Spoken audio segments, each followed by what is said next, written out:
Pilipinas at buong mundo. Naitay Kapuso, pahiram po ng 20 minutes ang inyong hapon. Ako po si Boy, and welcome to Fast Talk with Boy Abunda. Sa lahat ng mga kaibigan natin sa Facebook at YouTube, sa lahat ng nakikinig po sa DZWB, Spotify, Apple Podcasts, welcome to your program. Espesyal na kwentuhan po ang inyong matutunghayan ngayong hapon dahil espesyal ang ating panauhin. She's brave and she's beautiful. Naitay Kapuso, please welcome AJ Raval.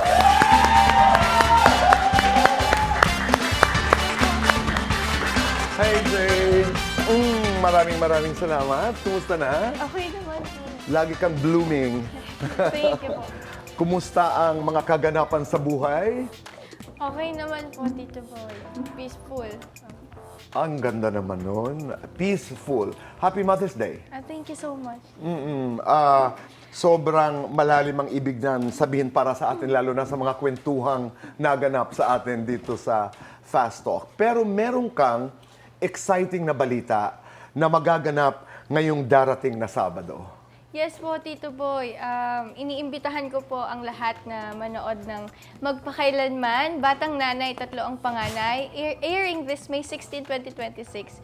And of course, directed by Neil Del Rosario. Congratulations! Kumusta ang pagbabalik pag-arte? Ay, Tito Boy, sobrang mixed emotions po ako. Okay. At sobrang saya ko po na parang finally ito po yung official comeback ko sa acting. At nagpapasalamat po ako sa Magpakailanman, sa GMA na binigyan po nila ako ng chance na pakita yung skill ko. Noong nakuha mo yung tawag, nagagawa ka ng Magpakailanman. Ano ang reaksyon ni Aljur? Tito Boy, tuwan-tuwa po siya. Napaka-supportive po niya at ang tatay ko. Sila po... Si Jeric, yes, syempre. Yes, opo. Sila po yung nagpo-push talaga sa akin na mag-comeback. At masayang-masaya si Aljur kasi po, Tito Boy. Siyempre, galing po siya ng GMA. Mm-hmm. Kilala niya po yung mga taong nakatrabaho ko. Na siya po mismo, okay yan, mabait yan. Tutulungan ka niya. Galing. Ginaid niya po. Dinasal mo to, itong pagbabalik mong ito? Yes po. Uh-huh. Yes. Ako naman po, Tito Boy, hindi ko naman po hinahangad maging superstar. Pero I love acting. Maka-acting lang po ako. Masaya na po ako. Nasa dugo mo eh. Opo. Di ba? Hahanap-hanapin mo talaga. Kahit, Artista ka eh. Oo. Hindi man po ako ganun kagaling. Pero meron pong joy na nabibigay sa akin yung pag-act. Hindi ako naniniwala. Magaling ka.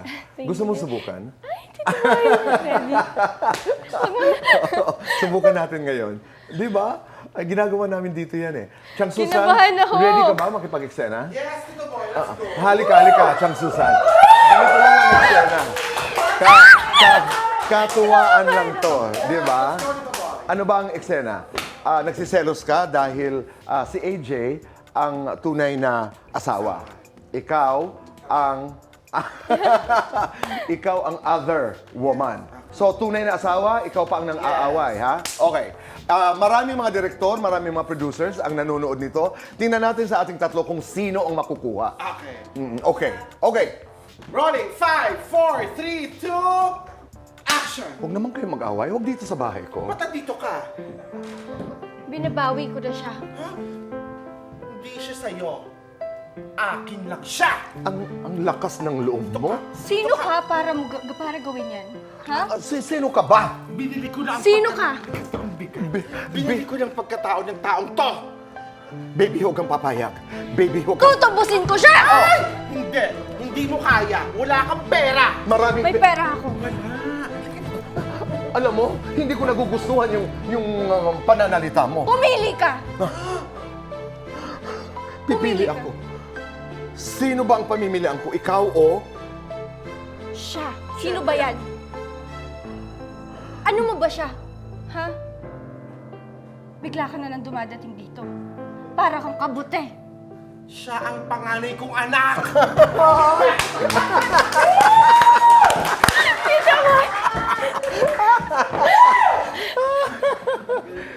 Pero nakakatuwa, di ba? Pagkatapos ng maraming mga kontrobersiya na pinagdaanan, masasabi mo, Akin itong magpakailanman. Opo, Tito Boy. Sabi mo nga kanina, the title of the episode is Batang Nanay, Tatlong Panganay. Bigyan mo kami ng ideya, ano ang kwento?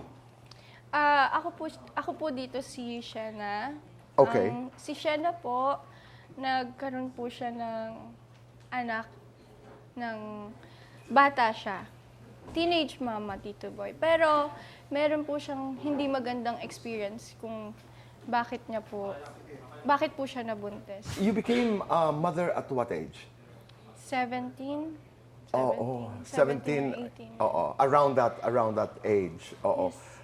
May nahuhugutan ka sa mga karanasan ni Shena? Yes po, Tito Boy. Aha. Nakaka-relate po ako sa kanya.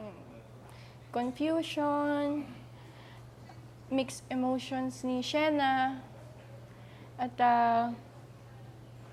yung sacrifices niya, yung pagod niya, yung paghihirap niya, even financially. Oo. Nakaka-relate po ako sa kanya. But sabi mo nga, you could relate to the experiences of Shena. Ikaw ba at 17, natakot ka nung nalaman mo?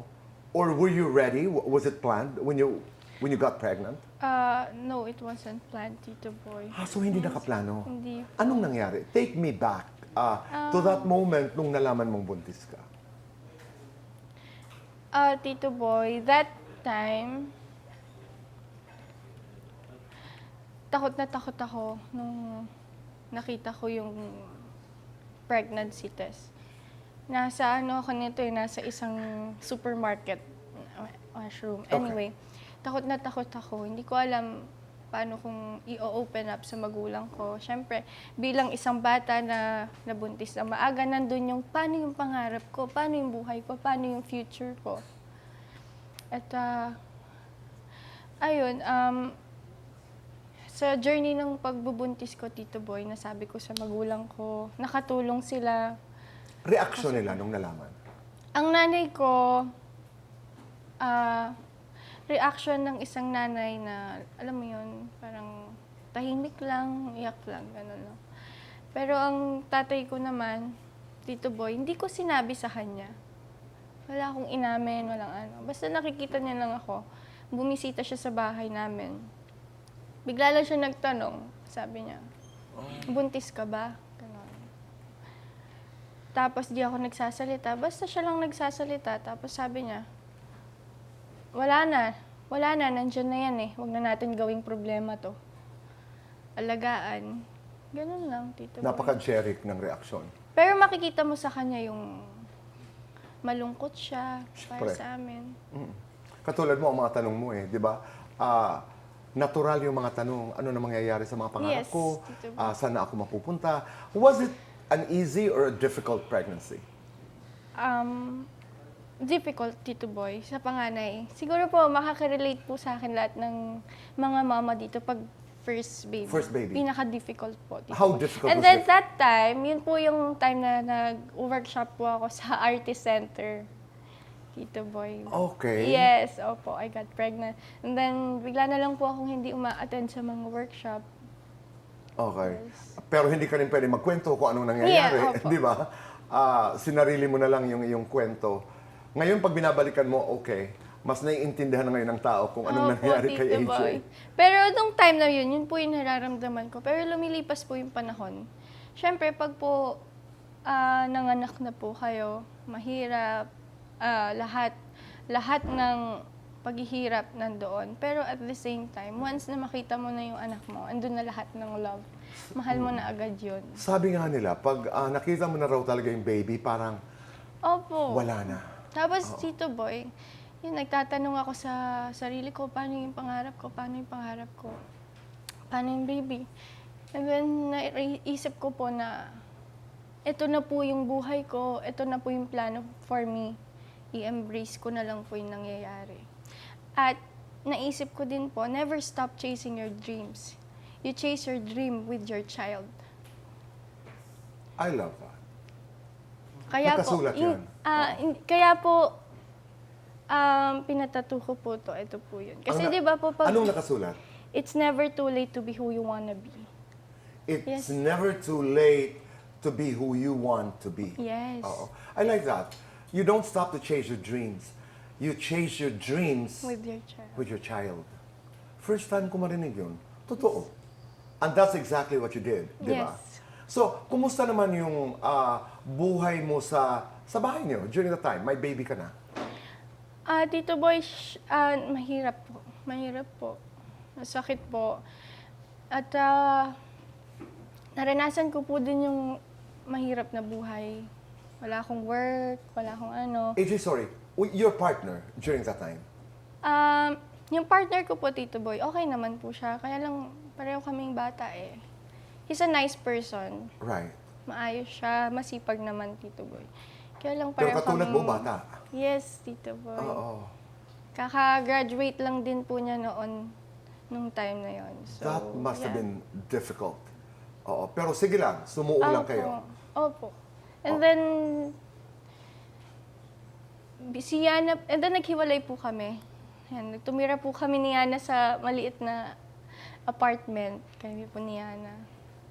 Pero hindi ko naman po dinidiscredit yung lola ni Yana. Tinulungan po niya ako mag-alaga. Okay. Yes. Oo. Anyway, ayun So, po. maliit na apartment? Maliit What na happened? apartment. Oh, masaya po kami ni Yana. Paano Okay kayo naman nabubuhay? po. Kung ano-ano pong ginagawa ko, nagtrabaho po ako. Hindi po alam ng parents ko, pero nakwento ko na din po. Nagtrabaho? Ano po, alam niyo po yung mga networking? Oo. Yes, ganun po ako before. Yung mga Nagbenta ng mga sabon-sabon, opo. Okay. Fun experience naman po siya, Tito Boy. At Para lang mabuhay. natuto po ako. Natuto Oo. po talaga ako. At doon po ako nagkakaroon ng, yun ko po naiisip na napakaswerte namin sa lagay namin, Tito Boy, ngayon. Tayong lahat. Napakaswerte namin. Yung time na yon, meron naman, may tirahan kami, diba, Tito Boy, meron kaming anak ko, may gatas, anytime pwede akong bumalik sa parents ko. Diba? Na-appreciate ko lahat. Oo. Na-appreciate ko kung ano meron ako kasi nakikita ko yung buhay ng ibang nanay, Tito Boy. Mahirap talaga. Doon sa iyong pangalawang baby na Angel na ngayon, at siya'y kasama ng Lord, ika nga, Yeah. anong naramdaman mo nung siya'y nawala? Masakit, Tito Boy. Sobrang sakit bilang isa. Bilang isang ina, napakasakit, Tito Boy. Parang wala pong tamang word kung paano i-describe yung nararamdaman ko noon. Pero, hindi po siya nawala sa isip ko ever since. At araw-araw, Tito Boy, pagising, pagtulog, iniisip ko pa rin. At tuwing Pasko, Tito Boy, kapag po namimili kami ng Christmas gifts para sa lahat ng bata. Sa anak ko, sa mga pamangkin ko, sa lahat po ng bata ng family. Hindi po siya, Aaron, hindi po siya nawawalan ng gift. Meron para sa Part pa kanya. rin po siya. Oo. Si Aaron ay Angel lang na ngayon. Halimbawa lamang nandito lang siya, anong sasabihin mo sa kanya?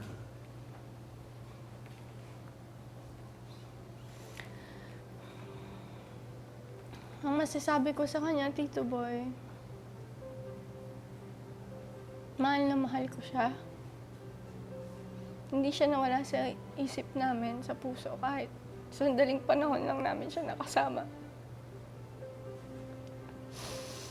At pagdating ng araw, Tito Boy, magkikita din kami. At mahal na mahal mo siya.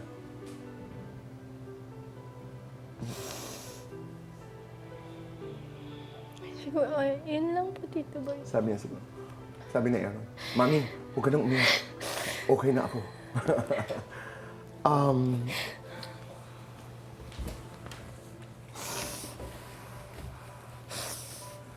Pagkatapos ng ating pag-uusap dito, siyempre nalaman na ng madla, nalaman na ng sambayanan yung kwento ng buhay mo. Paano naman nabago ang buhay niyo nila Aljur at ng mga bata?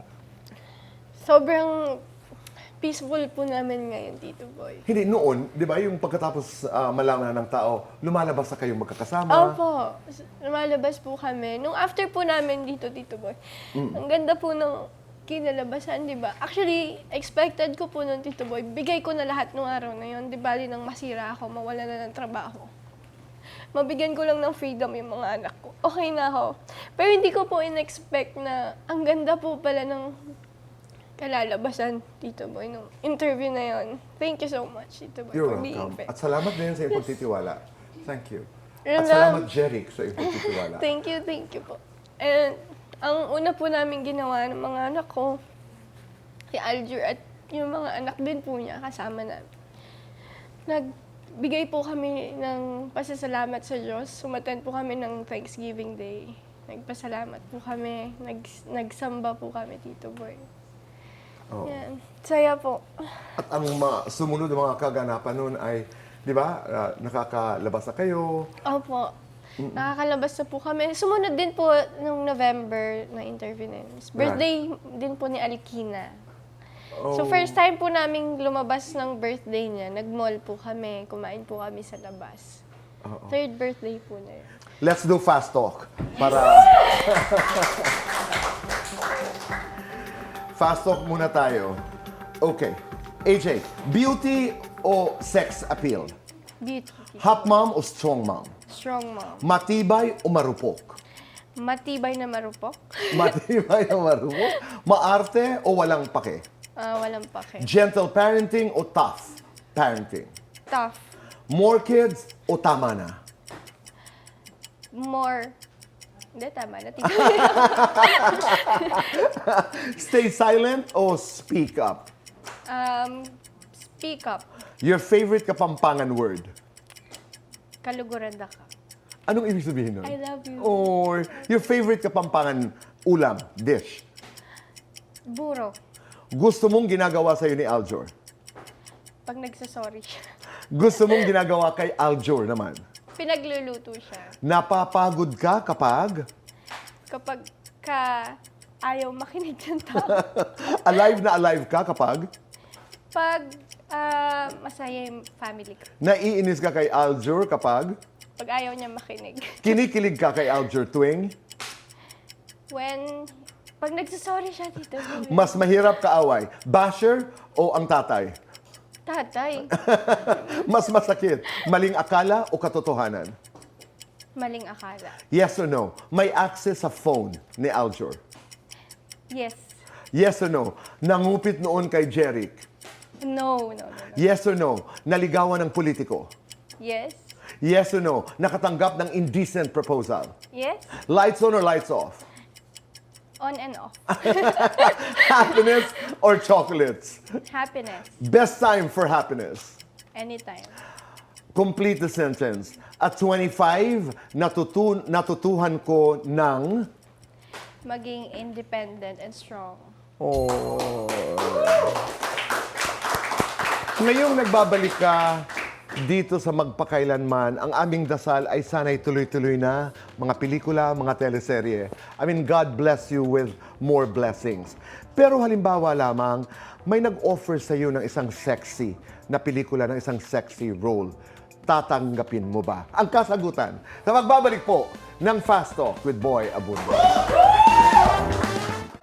Kami nagbabalik po dito sa Fast Talk with Boy Abunda. Kasama po natin AJ Raval. Pag-usapan natin ang buhay niyo ni Aljur ng konti lamang. Kumusta kayo ni Aljur bilang partners? Okay po kami, Tito Boy. Iba't ibang relationship po yung meron kami dalawa. Minsan magkapatid, magbarkada, magpartner. Minsan magnanay, magtatay. Alam mo yun, Tito Boy. Okay. Oh, that's exciting. Yes, Oo. Pero, nag-aaway kayo? Yes po, Tito. Paano kayo mag-aaway? Minsan, umabot na rin kami, nagsigawan kami. Madalang, Tito Boy. Madalang, oo. Opo. Kagabi, nag-away kami, pero bulungan lang. Talaga? Bulungan Kasi dahil? po, parang tungkol po yun, may kausap lang po ako kagabi na parang Tito Boy. Basta about siya sa money na parang scam, ganon. Okay. Plano ko nang ibigay lahat ng pera ko gabi. Doon sa business. Sinabi na niya sa akin na wag daw. Nagplan ako ng mag-isa. Ayun, pinagawain namin. Pero sandaling-sandali lang. Oo. Tapos kinausap niya yung tao na ayun, kumalma na, wag ko daw ibigay. Parang, Oo, dapat, you have to be very careful. Ang dami-daming scammers. Pero, AJ, gwapo si Aljur. Maganda ka. Wala bang mga pagkakataon na may tabi-tabi po, lumalandi, halimbawa? Ay, Tito Boy, nung nag-start kami, siguro mga 1 to 2 years, gano'n. Sobrang dami. As in, sobrang dami. Kanino? Kay Aljur, nagme-message. Tapos minsan pinupuntahan siya. Tapos, Nagme-message sa phone, nababasa mo, pinupuntahan sa bahay niyo? ay hindi naman, di po kasi kami Hindi magkasama pa. ng Okay, house. alright. Pupunta sa kanila, tapos... Paano mo Si nalalaman? Aljur po kasi very open siya. Ito yung nangyari. Tapos lumilipas yung panahon, siguro nakaka-realize po siya na kung ano yung tama at hindi tama. Oo. Ngayon po, we are okay. Wala po kaming nagiging problema pagdating sa ibang tao. Oo. Sino bang masiloso sa inyo? Si Aljur po kasi, parang wala naman din po siyang chance na Dapat magselos. Kasi wala naman po akong nakakausap. Right. Wala po akong friends na lalaki. So, hindi ko din po siya binibigyan Pero ng ikaw, reason. nung maraming lumalapit sa kanya noon, nung maraming nagme-message, nung maraming pumupunta sa kanya, paano ang nagsiselos ka? Yes po, may part po sa kanya nagsiselos ako, Tito Boy, pero hindi na po para palakihin. Oo. Pero Parang sinasabi mo sa simpleng kanya, tanong lang na, sino yun? Ganon. okay. Tapos naiintindihan na po niya. Alam niya na yon. Tapos very mature si Aljur, Tito Boy, na parang kakausapin niya ako na hindi mo kailangan mag-alala dyan. Okay. Yan. Is Aljur loyal? Yes, Tito Boy. Sobrang loyal nun. At yun yung foundation ng relationship namin. Oo. Loyalty. Ayan. So halimbawa, dumating ang offer, sexy ang role. Papayag ka, tatanggapin mo, at itutuloy ko na. Sa palagay mo, kung tatanungin si Aljur, kung pwede ka pang gumawa ng sexy films, ano ang kanyang sasabihin? Doon muna tayo sa iyo. Tatanggapin mo? Tito Boy, honestly, after po nung interview natin, may mga projects po na dumating. Pero nag-decide po ako na hindi na po siya gawin, hindi na po tanggapin dahil po sexy. At syempre, may mga anak na din po ako, ilan na po sila. Ayoko na pong gumawa ng ganon. Palagay mo si Aljur, anong sasabihin pag nakatanggap ka ng mga offers? Si Aljur po, ano lang naman po yan susuporta lang naman po yan. Kung ano ang gusto desisyon mo. ko. Pero as a partner, rerespetuhin ko si Aljur Oh. na magdidesisyon ako na kung anong hindi ko dapat Gawin. Halimbawa si Aljur naman, kung magpapasexy muli, okay lang sa'yo? Okay lang, Tito Boy. Opo, confident naman po ako doon. Oo, tama. Pag pinag-iisipan mo yung karera mo dahil nakagawa ka noon ng mga sexy films, may regret na nararamdaman? Yes, opo meron? Opo, meron po. At wala na po akong magagawa, Tito Boy. Nagawa ko na. Pero ang maganda po doon, marami po akong natutunan. May nagawa ko na po to. Hindi na po siya gagawin ng mga anak ko. Oo. Napakaganda nun. Opo. Yung leksyon, Pinagdaanan ko. nilipat mo doon sa mga anak mo. Ang galing. Thank you, Tito. Ano ang gusto mong tahakin na karera pagkatapos ng magpakailanman? Sana, ano ang mga gawin mo? Yes, opo, Tito Boy. Gusto ko po mag-explore, gusto ko pong matry yung iba't ibang genre ng pag-acting.